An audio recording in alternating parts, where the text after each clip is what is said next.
1993, el profesor Philip Johnson de la Universidad de California en Berkeley invitó a un grupo de científicos y filósofos a una pequeña población playera en la costa central de California. Procedían de centros académicos principales, incluyendo Cambridge, Múnich y la Universidad de Chicago, para cuestionar una idea que había dominado la ciencia durante 150 años. Creo que Pájaro Dunes representó un punto de inflexión para muchos de nosotros. Individualmente todos teníamos interrogantes acerca de la teoría evolucionista, pero cuando nos reunimos cada uno trajo algo propio a la mesa y de repente todos vislumbramos una nueva manera de contemplar la vida que ninguno habíamos visto antes por separado. Por mi parte diría que este fue un intenso periodo de mi vida. Parecía que había algo mucho más intelectualmente satisfactorio que el punto de vista que había mantenido hasta entonces. En retrospectiva, creo que esto me motivó para examinar la evidencia y ver a dónde yo creía que conducía. Vi que esto era más grande que cualquier persona o disciplina, y fue el inicio de una comunidad de científicos dispuestos a afrontar el misterio fundamental del origen de la vida.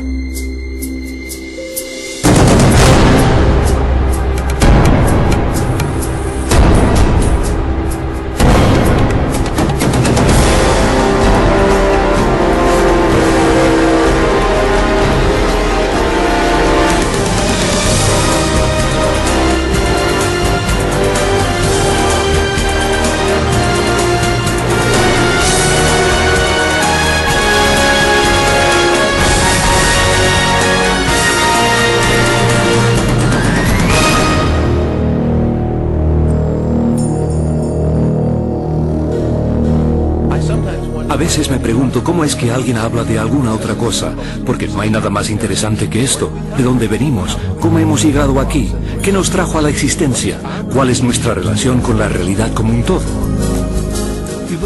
Contemplas la increíble diversidad y complejidad de la vida y es inevitable preguntar, ¿qué trajo todo esto a la existencia? ¿Fue simplemente el azar y la necesidad, fuerzas naturales sin dirección? ¿O hay algo más? ¿Hay un propósito, un plan, un designio? ¿El designio de una causa inteligente? Creo que esta es la pregunta fundamental.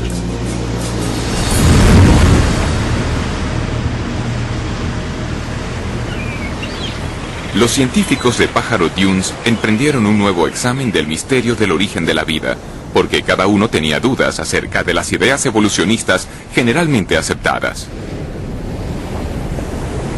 Entre ellos, el bioquímico Michael Behe cuestionaba cómo unos procesos naturales habrían ensamblado las intrincadas estructuras de las células vivas. Dean Kenyon era un biólogo evolucionista que ya no creía que la química, por sí sola, pudiera explicar el origen de la vida en la Tierra. Y Stephen Meyer, Paul Nelson y William Dembski buscaban un nuevo enfoque que pudiera explicar el origen de la información genética codificada en los organismos vivos. Estos científicos y filósofos comenzaron a formular una alternativa a la teoría central de la biología moderna, teoría surgida de la mente de un naturalista británico llamado Charles Darwin.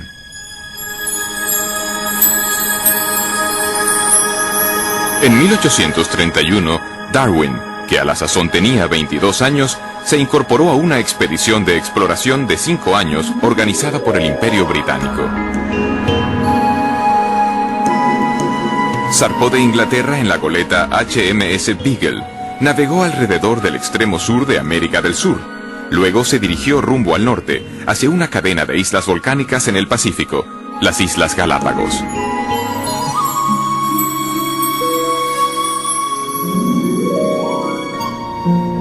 En este desolado archipiélago, a 1000 kilómetros de la costa occidental de Ecuador, Charles Darwin pudo observar una extraordinaria variedad de aves, reptiles y mamíferos diferentes de todo lo que había visto antes.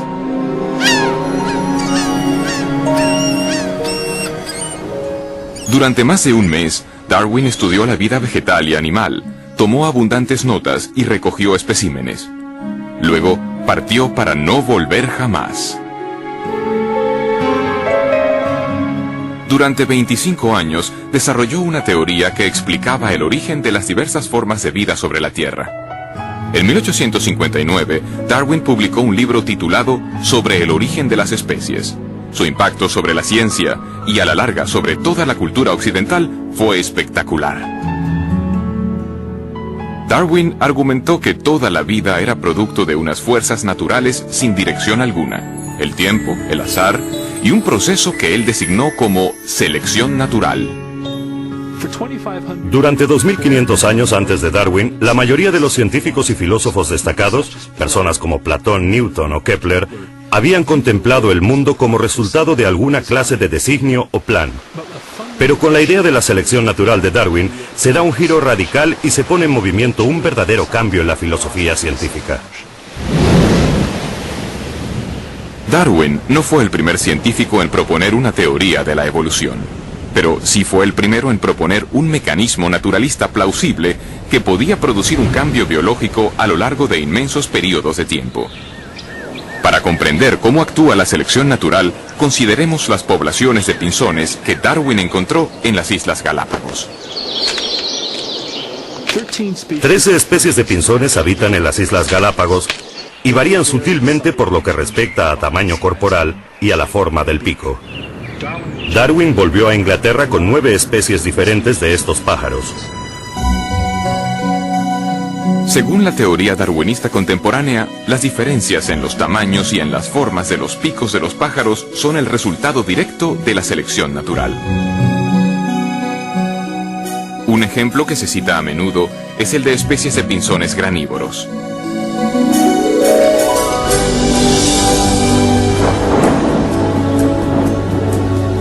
Después de temporadas de intensas lluvias, hay abundancia de pequeñas semillas blandas por todas las islas.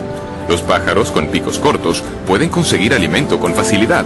Sin embargo, durante periodos de sequía, las únicas semillas disponibles están protegidas dentro de cáscaras duras y resistentes que permanecen en el suelo desde el año anterior. En estas circunstancias, solo pájaros con picos más largos y aguzados pueden romper las cáscaras y comer las semillas. Los pájaros con picos más largos sobreviven porque pueden alcanzar el alimento, mientras que otros pájaros no pueden. Así, el pico largo les confiere en este caso lo que los biólogos ahora llaman una ventaja funcional.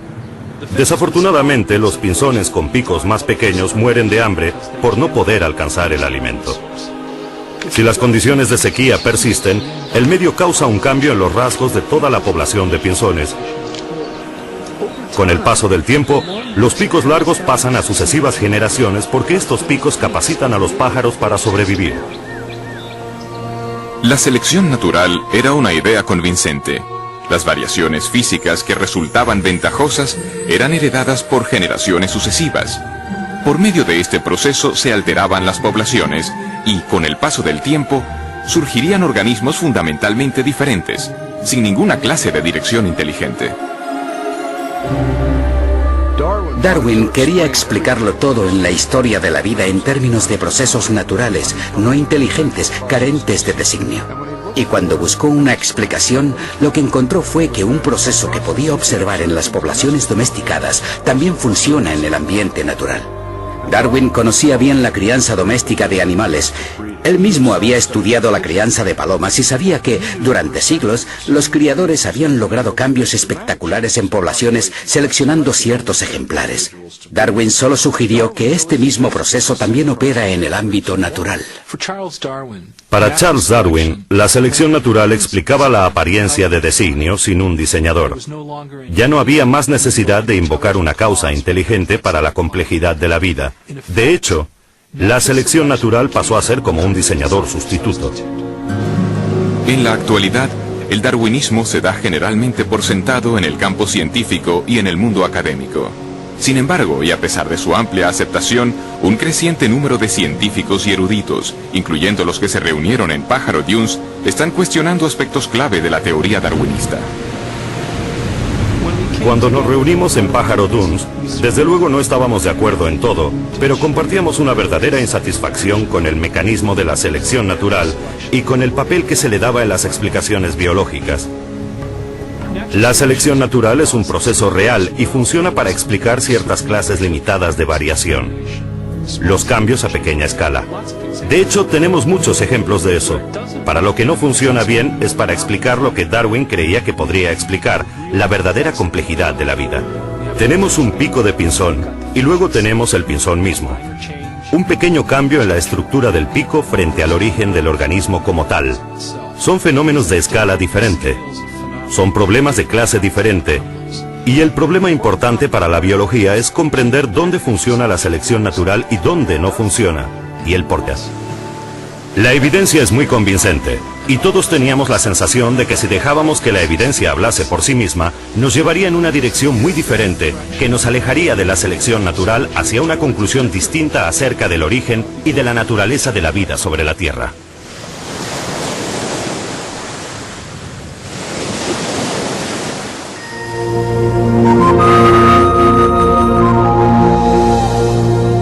La selección natural actúa solo aprovechando pequeñas variaciones sucesivas. Nunca puede hacer un gran salto repentino, sino que ha de avanzar por pasos cortos y seguros, aunque lentos.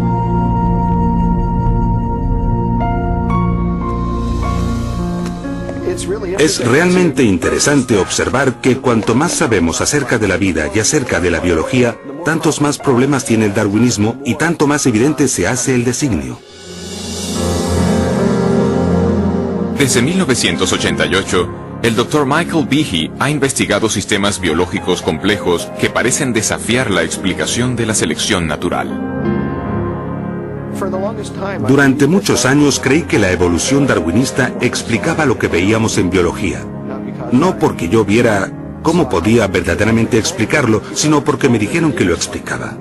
En las escuelas me enseñaron biología darwinista. Y luego, en la facultad y en los estudios de posgrado, viví un ambiente que daba por sentado que la evolución darwinista explicaba la biología. Y de nuevo, no vi ninguna razón para dudarlo.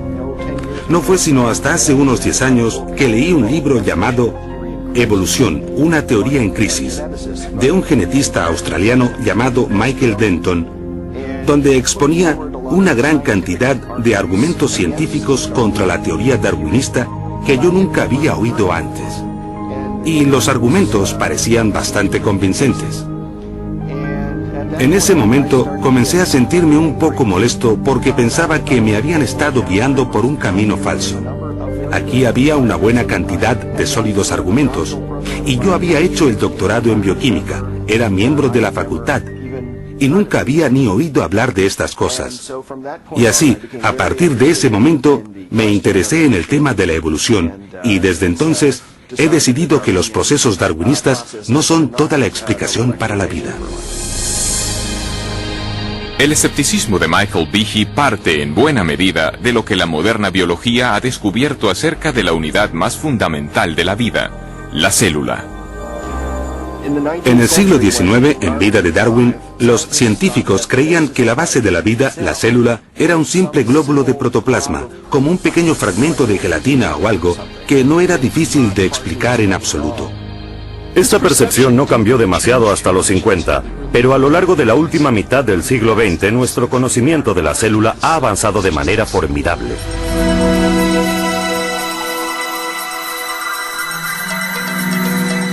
En la actualidad, los potentes instrumentales revelan unos complejos mundos microscópicos. Mundos tan diminutos que un solo dedal lleno de un cultivo líquido puede contener más de 4.000 millones de bacterias unicelulares.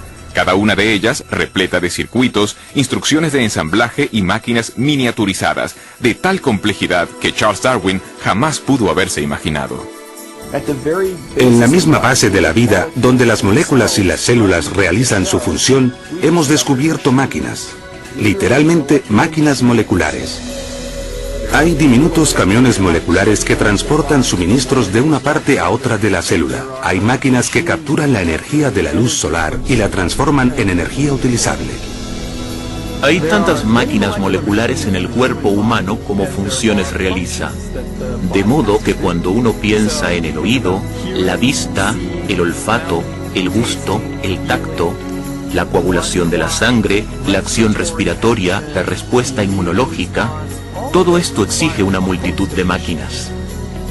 Cuando contemplamos estas máquinas nos preguntamos ¿de dónde vienen? Y la respuesta rutinaria, la evolución darwinista, desde mi punto de vista, es sumamente inadecuada. A principios de los 90, en una serie de conferencias científicas, Behe comenzó a compartir sus dudas acerca de la capacidad de la selección natural para construir máquinas moleculares complejas. Una de las máquinas en particular le atrajo la atención. Recuerdo la primera vez que miré un libro de texto de bioquímica y vi un dibujo de algo que se llamaba el flagelo bacteriano, con todas sus piezas en toda su gloria. Tenía una región de propulsión y codo, el eje rotor y el motor. Y contemplé aquello y me dije, esto es un motor fuera de borda, esto ha sido diseñado, esto no es un ensamblaje de piezas al azar. La reacción de Behe no fue sorprendente, porque cada uno de los motores moleculares que impulsan a las bacterias en el seno de un líquido depende de un sistema de piezas mecánicas intrincadamente dispuestas. Estas piezas aparecen claras cuando se amplían porciones de una célula 50.000 veces. Los bioquímicos han empleado micrografías electrónicas como esta para identificar las piezas y la estructura tridimensional del motor del flagelo.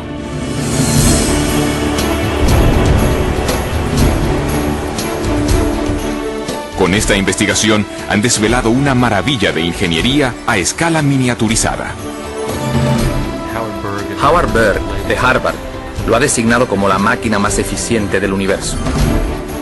Algunas de estas máquinas giran a 100.000 revoluciones por minuto y tienen una conexión fija con un mecanismo transductor o detector de señales que recibe información del medio en que se encuentra. E incluso cuando están girando a esta velocidad, pueden detenerse en seco. Solo necesitan un cuarto de vuelta para detenerse y cambiar el sentido de giro y comenzar a girar a 100.000 revoluciones en la otra dirección. Y lo mismo que los motores fuera de borda, tiene una gran cantidad de piezas que son imprescindibles para su funcionamiento.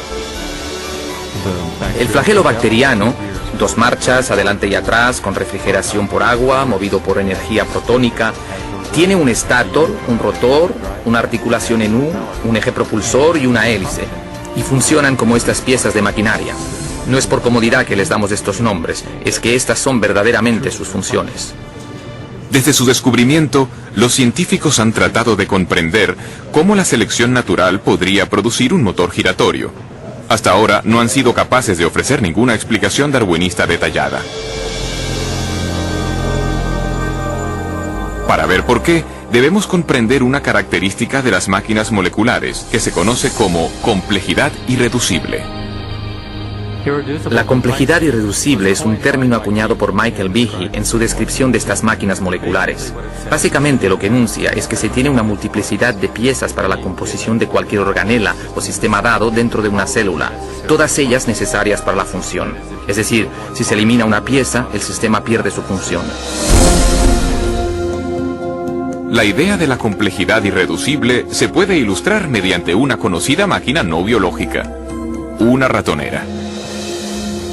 La ratonera está compuesta de 5 piezas fundamentales: un gatillo en el que se pone el cebo, un muelle potente, una delgada varilla doblada conocida como martillo, una barra retenedora para asegurar el martillo en su lugar y una base sobre la que se monta todo el sistema. Si falta cualquiera de estas piezas o es defectuosa, el mecanismo no funcionará. Han de estar presentes simultáneamente todos los componentes de este sistema irreduciblemente complejo para que la máquina cumpla su función: atrapar ratones. La complejidad irreducible se aplica también a las máquinas biológicas, incluyendo el motor flagelar bacterial. En total hay alrededor de 40 piezas proteínicas diferentes que son necesarias para que esta máquina funcione. Y si falta cualquiera de estas piezas, entonces o bien obtendremos un flagelo que no funciona debido a que le falta el codo o el eje de transmisión o lo que sea, o bien ni siquiera se montará dentro de la célula. En términos evolutivos, tenemos que poder explicar cómo se puede construir este sistema de forma gradual cuando no hay función hasta que se tienen todas estas piezas en su sitio.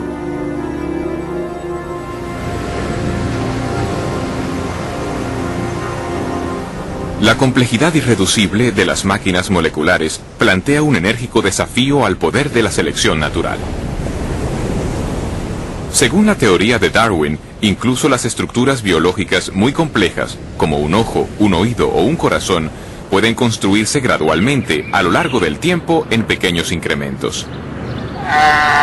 Sin embargo, tal como Darwin puso en claro, la selección natural solo puede tener éxito si estos cambios genéticos al azar proporcionan alguna ventaja al organismo en evolución en su lucha por la supervivencia. Como he intentado demostrar, no es necesario suponer que las modificaciones fuesen todas simultáneas, si eran sumamente ligeras y graduales. La selección natural está examinando las más ligeras variaciones, rechazando las malas, preservando y acumulando todas las buenas. Con todo, algunos científicos dudan de que las pequeñas variaciones de Darwin pudieran haber creado un flagelo bacteriano cuando no existía tal mecanismo. ¿Cómo pudo algo nuevo, como un motor de un flagelo bacteriano y todos los componentes que van con el mismo, cómo pudo desarrollarse a partir de una población de bacterias que no tuviesen este sistema? Y ello cuando cada cambio, según la teoría de Darwin, ha de proporcionar alguna clase. Imaginemos un escenario así al inicio de la historia de la Tierra. Una bacteria en evolución desarrolla de alguna manera una cola y quizá incluso las piezas necesarias para unirla a la pared celular. Sin embargo, sin un ensamblaje completo de motor, esta innovación no proporcionaría ventaja alguna a la célula. En lugar de ello, la cola permanecería inmóvil e inútil, invisible para la selección natural que, por definición, solo puede favorecer cambios que ayuden a la supervivencia. La lógica de la selección natural es muy exigente. A menos que el mecanismo del flagelo esté totalmente ensamblado y funcione de verdad, la selección natural simplemente no puede preservarlo, no puede pasar a la siguiente generación. El punto importante a comprender acerca de la selección natural es que selecciona solo con vistas a una ventaja funcional. En la mayoría de los casos lo que hace la selección natural es eliminar cosas que carecen de función o que tienen una función que perjudica al organismo.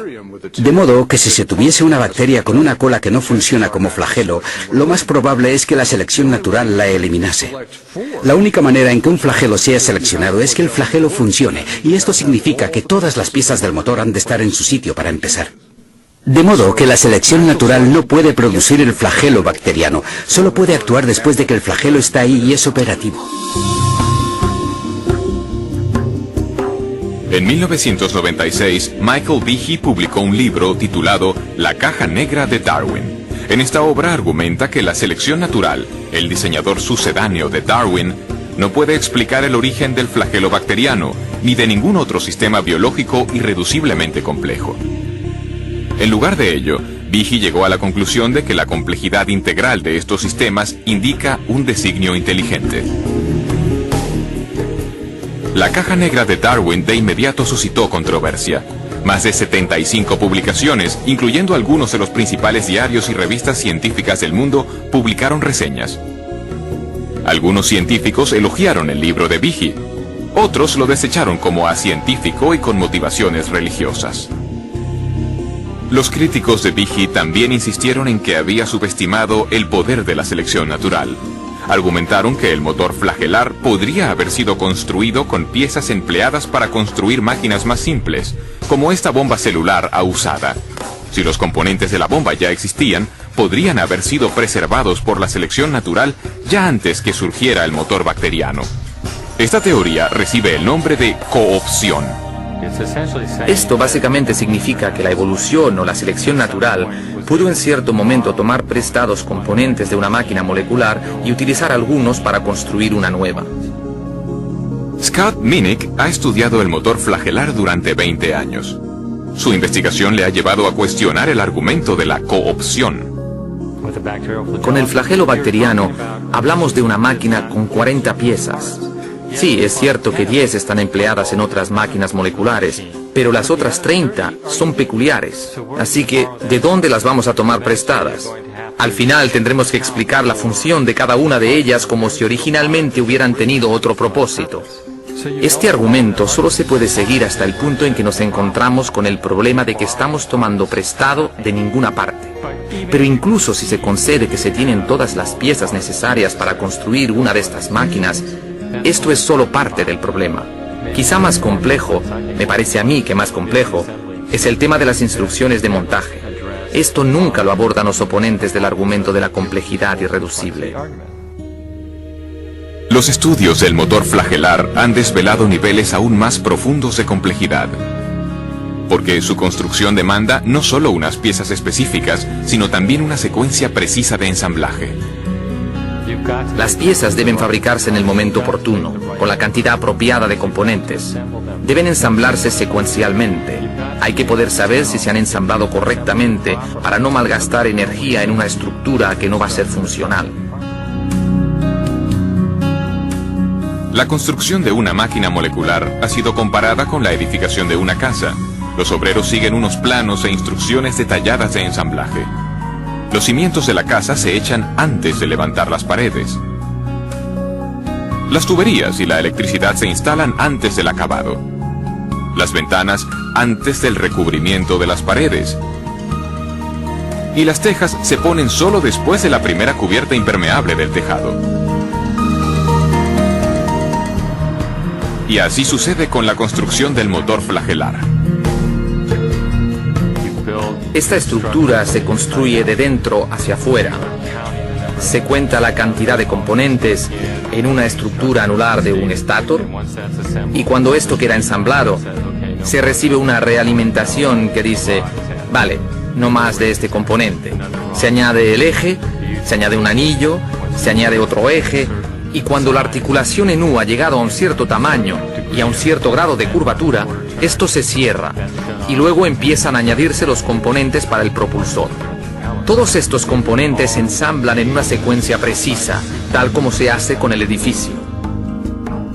La construcción correcta del motor requiere un complejo sistema de máquinas que coordinen el temporizado de las instrucciones de montaje. Pero, ¿cómo puede la selección natural construir un sistema así? El argumento de la coopción no explica lo que vemos aquí.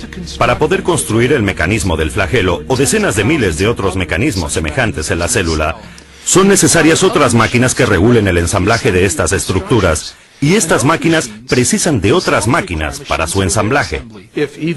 Solo que falte una de estas piezas o que esté donde no le corresponde, el motor no funcionará. De modo que el sistema para ensamblar el motor flagelar es por sí mismo irreduciblemente complejo. De hecho, lo que tenemos aquí es complejidad irreducible en cascada. Sabemos mucho acerca del flagelo bacteriano. Todavía tenemos mucho que aprender, pero sabemos mucho acerca de él. Y no hay explicación acerca de cómo esta compleja máquina molecular fue jamás producida por un mecanismo darwinista. Hace 150 años, los científicos no tenían conocimiento de las máquinas moleculares de complejidad irreducible. Sin embargo, Charles Darwin consideró la dificultad de que sistemas como estos podrían plantear a su teoría. Si pudiera demostrarse que existió un órgano complejo que no se formó por numerosas y ligeras modificaciones sucesivas, mi teoría fracasaría por completo.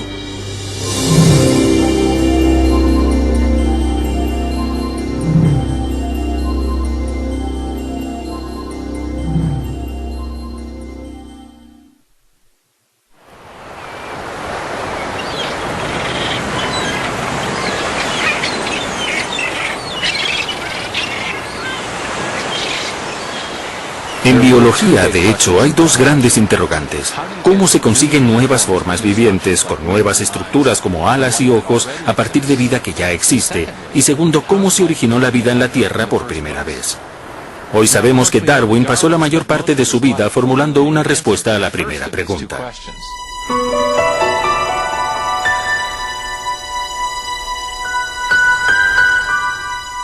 Charles Darwin comparaba la historia de la vida en la Tierra con un gran árbol con ramas. La base del árbol representaba la primera célula viviente.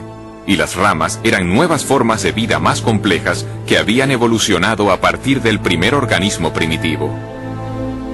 Darwin intentaba explicar cómo se habían originado las ramas del árbol de la vida.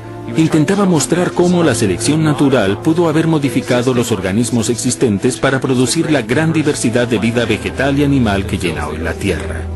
Pero cuando se trataba de la base del árbol, que representa el origen de la vida primera, de la primera célula viva, Darwin tenía muy poco que decir. De hecho, en el origen de las especies ni siquiera trató la cuestión de cómo la vida pudo haberse originado de la materia no viviente. Las únicas pistas que tenemos de las opiniones de Darwin acerca de esta cuestión aparecen en una carta que envió a un colega llamado Joseph Hooker.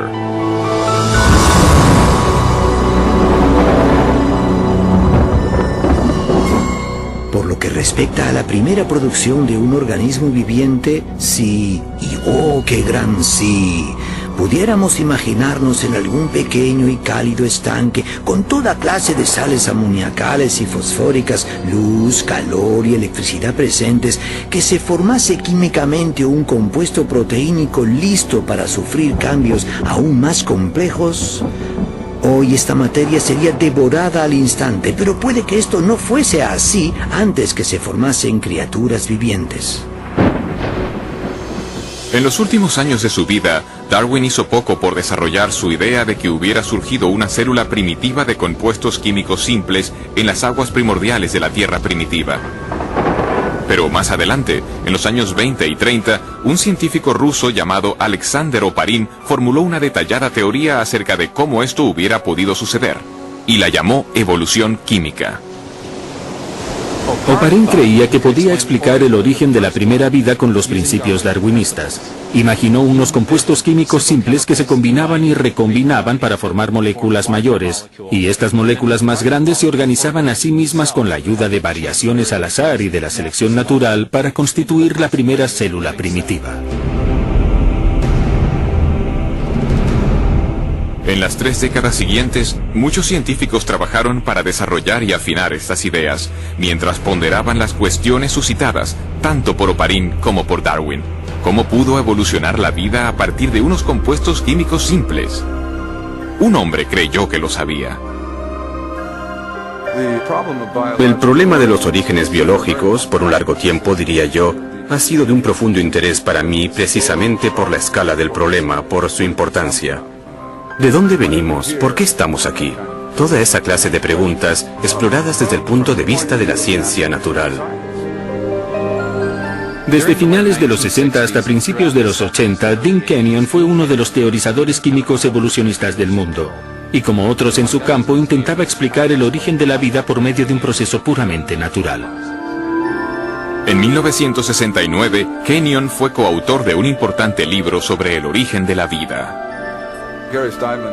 Gary Steinman y yo mismo creíamos que si lográbamos reunir edición seguida todas las líneas de evidencia empírica acumuladas desde los 60, nos entusiasmaba la posibilidad de explicar el origen de los principales elementos componentes de la vida.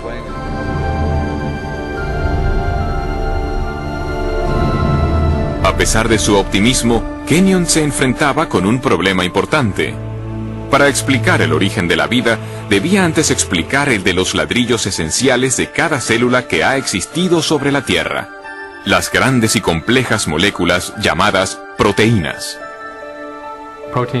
Las proteínas tienen una amplia gama de funciones en la célula, desde los requisitos estructurales, en términos del andamiaje de la célula, el citoesqueleto, a los enzimas, donde están procesando moléculas para captar energía o construir componentes de la célula. Las proteínas realizan muchos de los trabajos en el interior de la célula, excepto almacenar información genética. Esto se deja para el ADN y el ARN. Las proteínas realizan tareas como la limpieza de la célula y la producción de energía. Kenyon sabía que las proteínas debieron ser tan importantes para la primera vida como para las células vivas actuales. También reconoció la complejidad de su construcción. Hacia los 60, los científicos habían determinado que incluso las células simples están compuestas de miles de proteínas diferentes, y que su función se deriva de sus formas tridimensionales sumamente complejas. Las formas irregulares de algunas proteínas les permiten catalizar o desencadenar reacciones químicas debido al ajuste tipo llave-cerradura que tienen con otras moléculas en la célula. Mientras que otras moléculas proteínicas forman componentes estructurales tipo machiembrado. Cada una de las piezas individuales de un motor bacteriano, como esta estructura anular, está formada de una sola molécula de proteína, de un conjunto de proteínas ensamblado de una forma específica. Estas proteínas están constituidas a su vez por unas unidades químicas más pequeñas llamadas aminoácidos, enlazadas en largas cadenas. Aparece un gran nivel de complejidad de arquitectura en estas unidades celulares, en estos aminoácidos constituyentes de las proteínas. En la naturaleza se emplean 20 tipos diferentes de aminoácidos para construir cadenas de proteínas. Los biólogos los han comparado con las 27 letras del alfabeto. Las letras del alfabeto se pueden ordenar en una enorme cantidad de combinaciones posibles y es la disposición de la secuencia de las letras la que determina si tenemos palabras y frases con significado. Si las letras están bien colocadas se obtiene un texto con sentido, pero si no se ordenan de forma correcta se obtiene una jerigonza. El mismo principio sirve para los aminoácidos y las proteínas. Hay al menos 30.000 tipos distintos de proteínas, cada una a partir de una combinación diferente de los mismos 20 aminoácidos. Estos están ordenados, como letras, para formar cadenas de a menudo cientos de unidades. Si los aminoácidos son secuenciados correctamente, la cadena se doblará para formar una proteína funcional. Las proteínas se ordenan con sus aminoácidos de tal manera que los aminoácidos caen el uno sobre el otro en una arquitectura que está preprogramada por el orden de los aminoácidos. Se dobla formando una estructura específica y esa estructura puede realizar una determinada función. De modo que todas las proteínas en una célula tienen una forma tridimensional basada en la secuencia de los aminoácidos en la cadena. Esta disposición es crítica, porque si los aminoácidos están secuenciados de manera incorrecta, se forma una cadena inútil, y en vez de doblarse para formar una proteína, será destruida dentro de la célula. Las proteínas como lenguajes escritos o códigos de computadora poseen un elevado grado de especificidad. La función del todo depende de la disposición precisa de las partes individuales. Pero, ¿qué es lo que produce el secuenciado preciso de los aminoácidos que da lugar a las formas y funciones específicas de las proteínas? Durante los 50 y 60, los descubrimientos acerca de las estructuras de las proteínas obligaron a los biólogos a hacer frente a este misterio. Dean Kenyon creía que lo podría solucionar. En su libro Predestinación bioquímica, Kenyon y su coautor Gary Steinman propusieron una sugerente teoría. Kenyon escribió: la vida pudo haber estado bioquímicamente predestinada por las propiedades de atracción que existen entre sus componentes químicos, en particular entre los aminoácidos en las proteínas. Cuando apareció Predestinación bioquímica, mi coautor y yo estábamos totalmente convencidos de que teníamos una explicación científica para los orígenes. Kenyon propuso que las propiedades químicas de los aminoácidos hacían que fuesen atraídos entre sí para formar las largas cadenas que llegaron a ser las primeras proteínas, los componentes más importantes de la célula viva. O sea que la vida era inevitable, predestinada por nada más que la química. Muchos científicos abrazaron las ideas de Kenyon, y durante los siguientes 20 años, Predestinación bioquímica se convirtió en un bestseller sobre la teoría de la evolución química. Pero 5 años después de la publicación del libro, Kenyon comenzó a dudar de la credibilidad de su propia teoría. Fue durante este periodo de tiempo que se manifestaron mis dudas acerca de ciertos aspectos del pensamiento evolucionista al entrar en contacto con un sólido contraargumento que me planteó uno de mis estudiantes. Y yo no pude refutar ese contraargumento. Kenyon fue desafiado a explicar cómo se podrían haber ensamblado las primeras proteínas sin la ayuda de instrucciones genéticas. En las células vivientes actuales, las cadenas de aminoácidos no se forman directamente por atracción entre sus componentes, el escenario que Kenyon postulaba para la Tierra primitiva. En su lugar, Otra gran molécula dentro de la célula almacena instrucciones para secuenciar los aminoácidos en las proteínas. Se la llama ADN. Al principio, Kenyon creía que las proteínas podrían haberse formado directamente a partir de los aminoácidos sin las instrucciones de ensamblaje del ADN. Por eso es que tantos científicos estaban entusiasmados con su teoría. Pero cuanto más aprendía acerca de las propiedades de los aminoácidos y de las proteínas, tanto más comenzó a dudar de que las proteínas pudieran autoensamblarse sin ADN. En el ADN, Kenyon se encontró con una molécula con una propiedad que no podía explicar mediante procesos naturales. Porque, encerrada con seguridad dentro de su estructura de doble hélice, existe abundante información, en forma de compuestos químicos con una secuencia precisa representada por las letras A, C, T, G.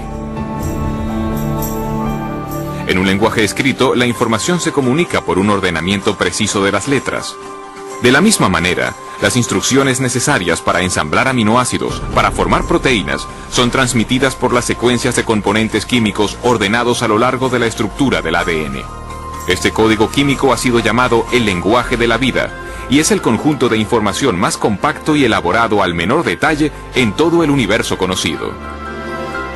Como otros científicos que trabajaban en el origen de la vida, Kenyon se dio cuenta de que tenía dos opciones. Debía explicar o bien la procedencia de estas instrucciones genéticas de ensamblaje, o bien cómo surgieron las proteínas directamente de los aminoácidos sin ADN en los océanos primordiales. Y al final vio que no podía explicar ni lo uno ni lo otro.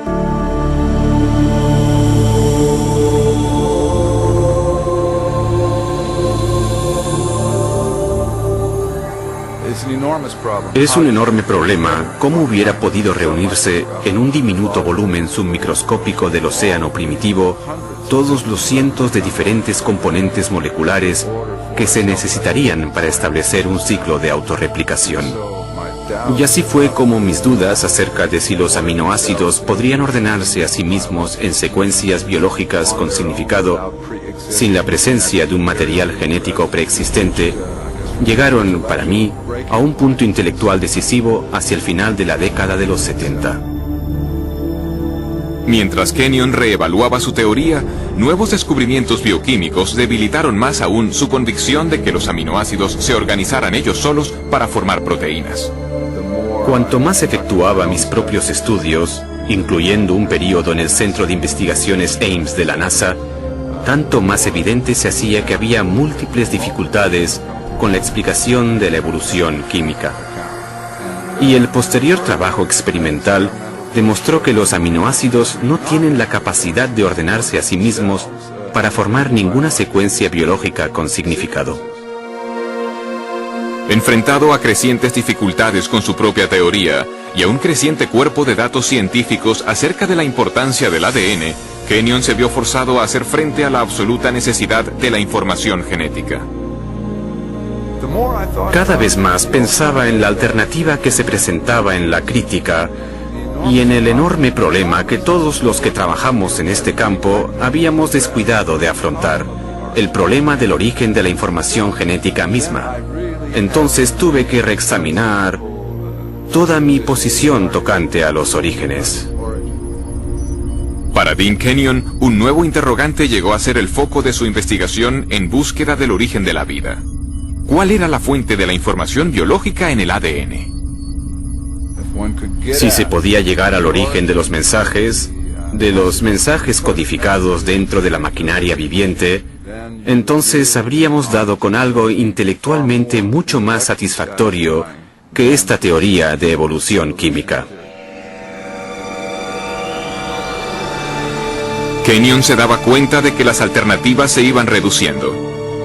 Para la década de los 70, la mayoría de los investigadores rechazaba la idea de que la información necesaria para construir la primera célula se produjera por el mero azar.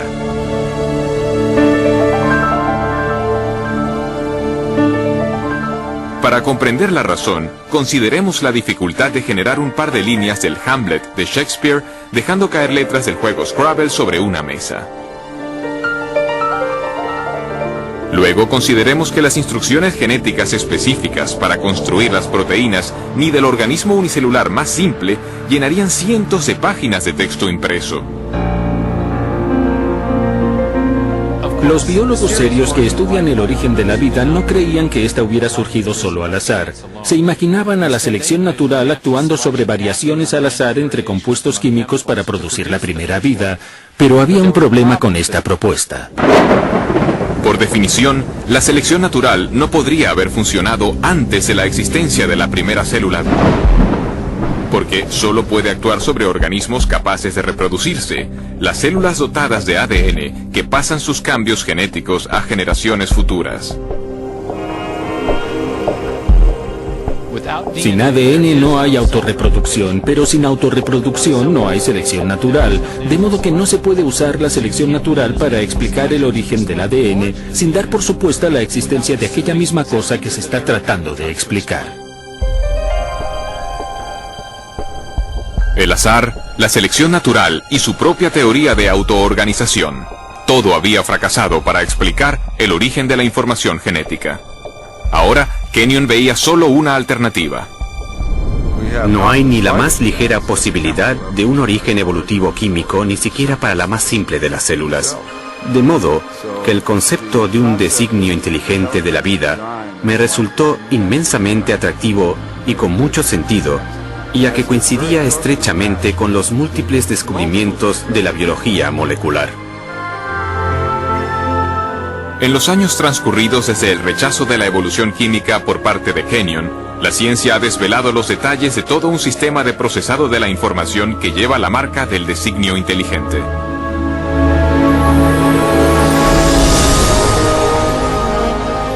Con animación por computadora podemos entrar en la célula para ver este asombroso sistema en acción.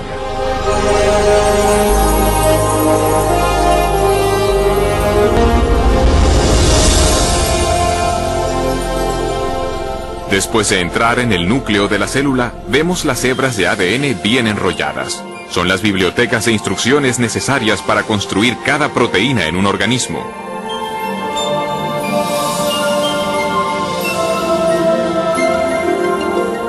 En un proceso conocido como transcripción, una máquina molecular desenrolla primero una sección de la hélice del ADN para exponer las instrucciones genéticas necesarias para ensamblar una molécula específica de proteína.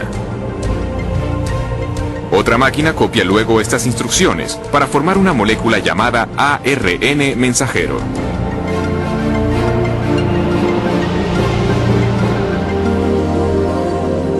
Cuando se ha completado la transcripción, la delicada hebra de ARN lleva la información genética a través del complejo de poros del núcleo, el regulador de tráfico adentro y afuera del núcleo.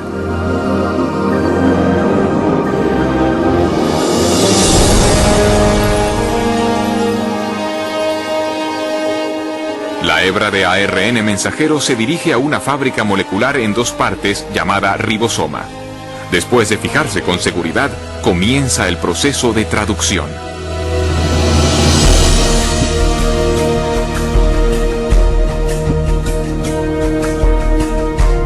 Dentro del ribosoma, una cadena de montaje molecular ensambla una cadena de aminoácidos secuenciada de una manera específica.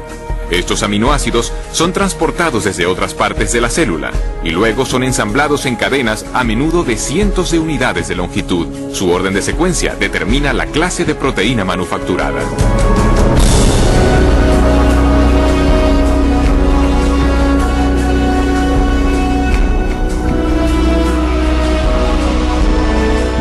Cuando se completa la cadena, se transporta desde el ribosoma a una máquina con forma de barril que ayuda a doblarla en la forma precisa y crítica para su función.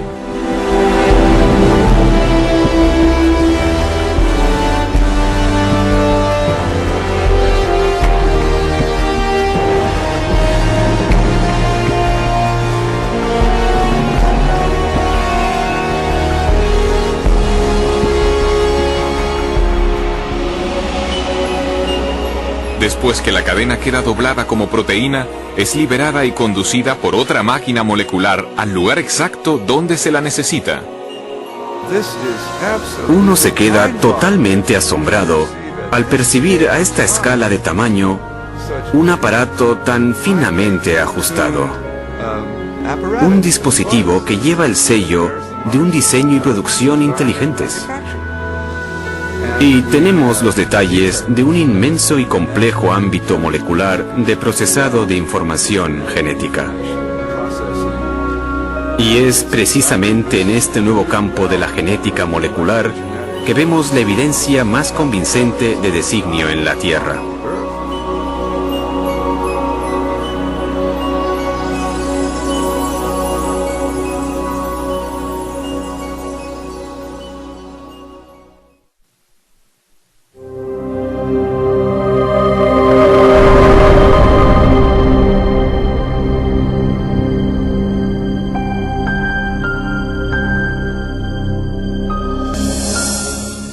Cuando observo máquinas moleculares, o el proceso increíblemente complejo por el que se dividen las células, debo preguntarme, ¿es posible que haya una inteligencia detrás de todas estas cosas? ¿Que haya un plan y un propósito para esta estructura? La ciencia debería ser una investigación en búsqueda de la verdad acerca del mundo. En tal caso, no deberíamos prejuzgar lo que pudiera ser verdad. No deberíamos decir, no me gusta esta explicación, pues la dejo de lado. Más bien, cuando topamos con un enigma de la naturaleza, deberíamos aplicarle todas las posibles causas que lo pudieran explicar.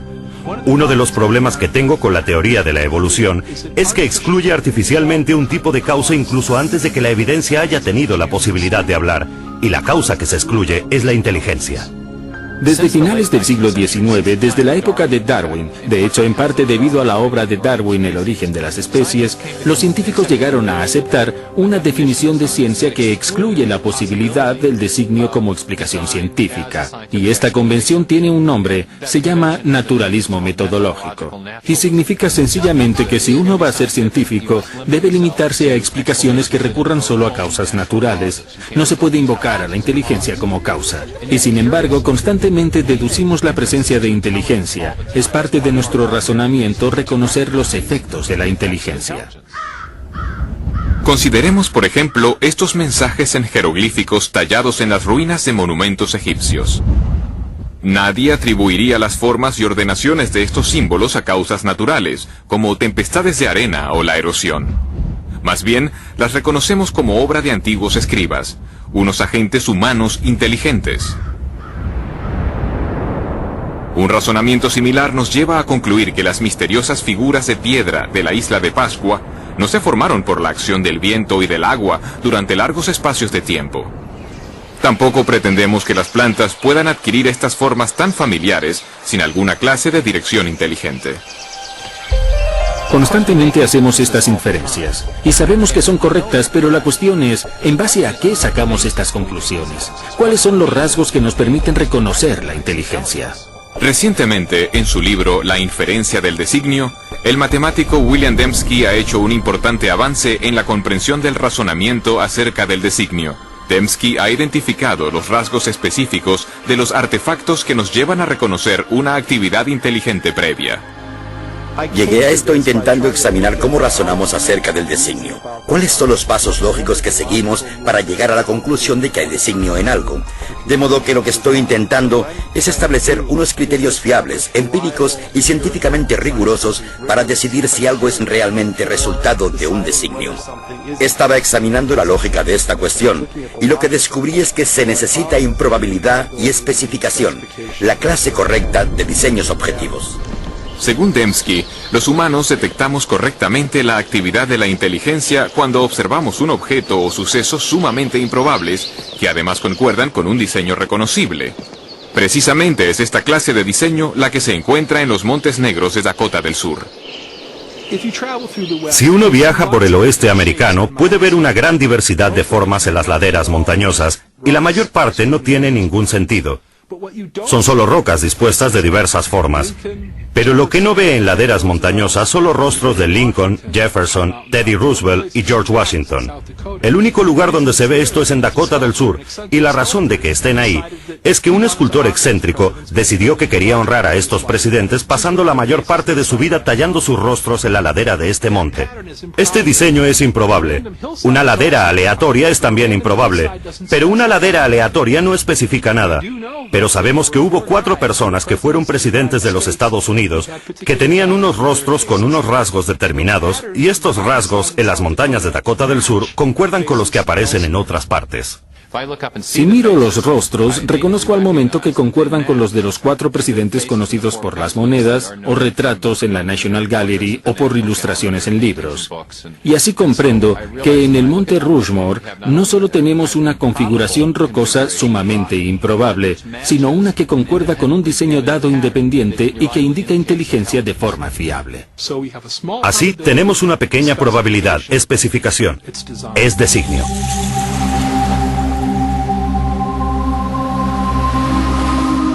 En una playa, otro diseño improbable escrito en la arena ilustra cómo detectamos el designio.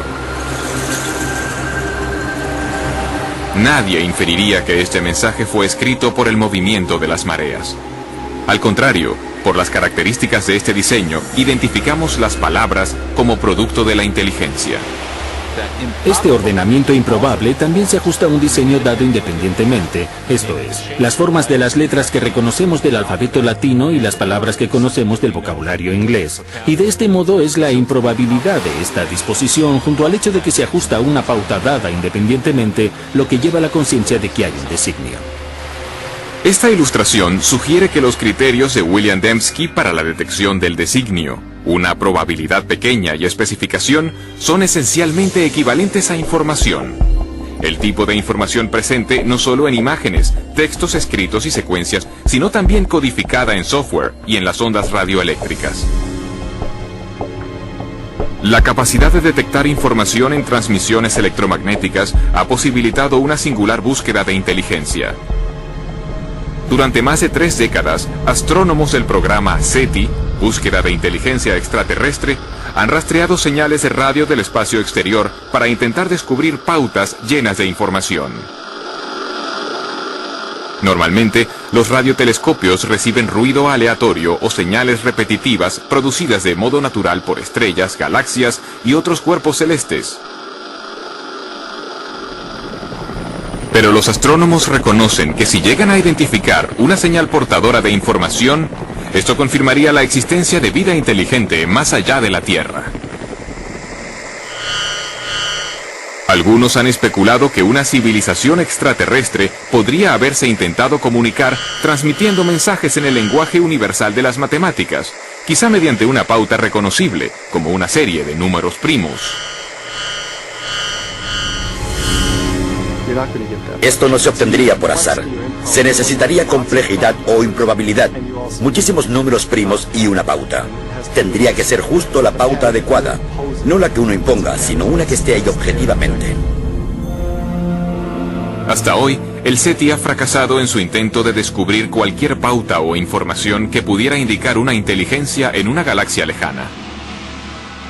Pero en otro universo, mucho más cercano a nosotros, los científicos han descubierto una gran riqueza de información dentro del núcleo de la célula viva. El ADN posee una estructura ideal para ser soporte de información. En las A's, T's, C's y G's, las bases de la doble hélice del ADN, hay capacidad para almacenar una prodigiosa cantidad de información. De hecho, no hay entidad en todo el universo conocido que almacene y transmita más información y de una manera más eficiente que la molécula de ADN. Una secuencia completa de ADN humano tiene 3.000 millones de caracteres individuales.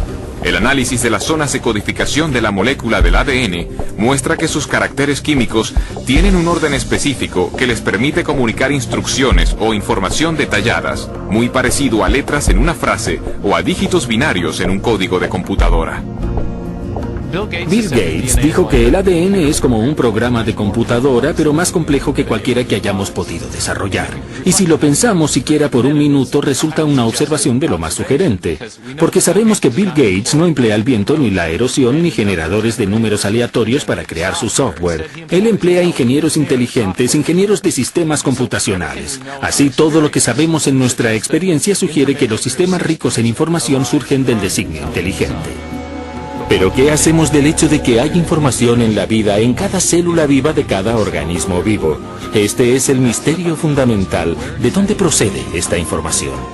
Durante los últimos 15 años, el filósofo y científico Stephen Meyer ha estado trabajando para dar respuesta a esta pregunta.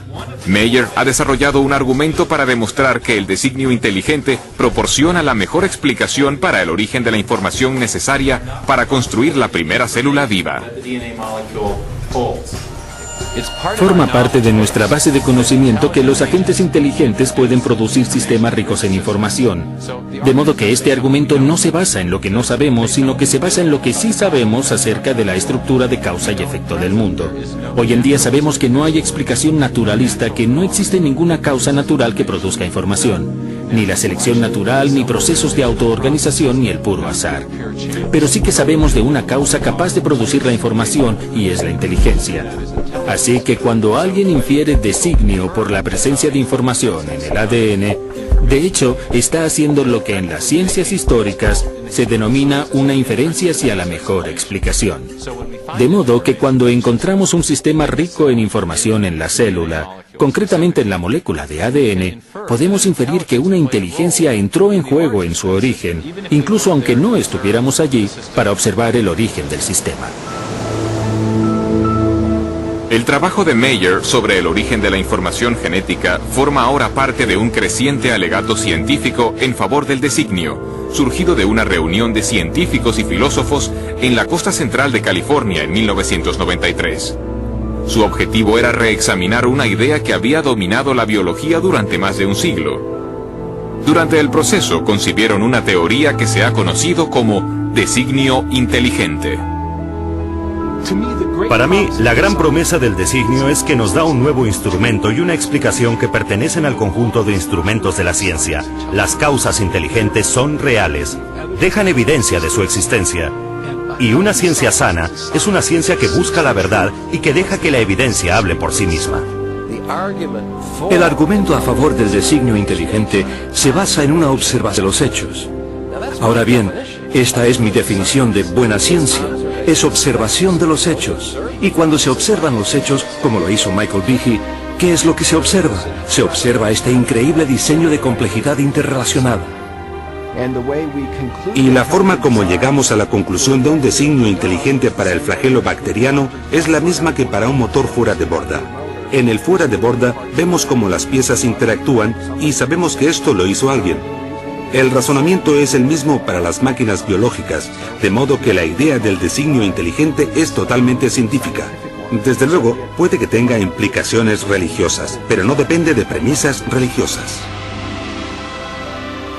Cuando observo la evidencia objetivamente, sin excluir la posibilidad de designio, sencillamente el designio se destaca como la explicación más probable. Y por eso creo que es la correcta. Creo que el designio vuelve a estar sobre la mesa. Estos sistemas no pueden explicarse por ley natural. Y si buscamos la verdad, y realmente están diseñados, si hay que ser ingenieros de sistemas para comprenderlos, entonces, ¿cuál es el problema? Uno va a donde los datos le llevan. Y las implicaciones, sí, claro, tienen profundas implicaciones metafísicas, pero si es así, que así sea. Por tanto, es una idea impactante que el universo sea racional y comprensible, con la rúbrica de una inteligencia suprema que ha querido que este mundo sea comprendido. Y es algo que garantiza el programa de la ciencia, porque entonces uno puede contemplar el mundo y el mundo tendrá sentido. Si todo fuese simplemente un conjunto caótico, no habría motivo para esperar racionalidad ahí. Pero si realmente es el producto de una mente, entonces uno puede investigar y la ciencia se convierte en ese maravilloso proyecto de resolver el rompecabezas donde uno puede esperar encontrar racionalidad, belleza y comprensibilidad justo en el fundamento mismo de las cosas. Hace 150 años, Charles Darwin transformó la ciencia con su teoría de la selección natural. En la actualidad, esta teoría se enfrenta a un reto formidable. El designio inteligente ha suscitado un intenso debate acerca del origen de la vida sobre la Tierra. Y para un creciente número de científicos, representa un paradigma. Una idea con el poder de, una vez más, redefinir los fundamentos del pensamiento científico. Durante el siglo XIX, los científicos creían que había dos entidades fundamentales, la materia y la energía. Pero al entrar en el siglo XXI tenemos una tercera entidad fundamental que la ciencia ha tenido que reconocer, y es la información. Y con la biología de la edad de la información crece la sospecha de que lo que estamos viendo en la molécula de ADN es realmente un artefacto de la mente, un artefacto de la inteligencia, algo que solo puede explicarse como producto de un designio inteligente.